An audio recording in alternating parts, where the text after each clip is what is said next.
সাতক্ষীরার শ্যামনগরের কলবাড়ি বাজার, তার পেছনেই বসতি কয়েকটি জেলে পরিবারের। ঘূর্ণিঝড় রিমাল আঘাত হানার আগেই তার প্রভাবের জোয়ারে ভেসেছে পরিবারগুলোর ঘর গৃহস্থালী। এই গ্রামেরই ৬০ ঊর্ধ্ব নারী পোলোদাসী বৃষ্টি মাথায় নিয়ে ছুটে এসেছিলেন নিজের ঘরটি একবার দেখবেন বলে। কেননা আগের রাতে আশ্রয়কেন্দ্রে আধো ঘুমে তার দুঃস্বপ্ন ছিল ঘরটি ধসে গিয়েছে, যদিও তখনও তার ঘর টিকে ছিল। সব বুড়িয়ে গেছে, আমার গা কোনো আস্থাটা নেই যে এমন একটা আস্থাটা যদি কেউ দিত তো বাঁচতাম আমরা। আর আমরা খেটে খাতাম, সরকারের কাছে কথা না জায়গা দুটো চাইবে কথাম না। মঙ্গলবার ঘূর্ণিঝড়ের রেশ কেটে সূর্য উঁকি দিয়েছে সুন্দরবন লাগোয়া শ্যামনগর উপজেলায়। আশ্রয়কেন্দ্র থেকে জেলেদের সেই ছোট্ট পাড়ায় ফিরেছে পরিবারগুলো। শুরু হয়েছে ঘূর্ণিঝড় পরবর্তী জীবনে বেঁচে থাকার নতুন সংগ্রাম। ৩ দিন বাদে তাদের চুলোয় আগুন জ্বলল।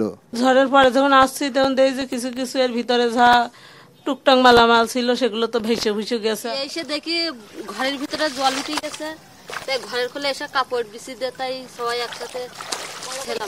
কিন্তু পোলোদাসীর সেই আর্তনাদ থেমে যায়নি। বৃদ্ধ প্রায় অচল স্বামীকে নিয়ে যে ঘরটি ছিল বুড়ো বুড়ির সুখ দুঃখের সংসার, তাও কেড়ে নিয়েছে রিমাল নামের দুঃস্বপ্ন। একই পরিণতি হয়েছে পুরো সাতক্ষীরার অন্তত ৫০০ পরিবারের। ঝড়ের আগে আমরা দেখে গেলাম ঘর দাঁড়া ছিল, ভাঙছে কেমনে? ও পশুঘাটের যে বড় ঝড় হয়ে গেল না, বিরাট ঝড়, ওই ঝড়ে ঘরে এসে ঘর পড়ে গেছে। ওই ঘর যেই পড়ে গেছে সেই দৌড়ি গেলাম এই স্কুলে। এখন থাকতেছেন কই তাহলে? এখন থাকতেছে জামাইয়ের বারান্দায়, মেয়ে জামাইয়ের বারান্দায় থাকতেছে। এখন কোনটা কি হয় দেখি, সবাই জানি দেখি কি বলে, সরকারেরও জানি দেখি যে চিনি কি বলে।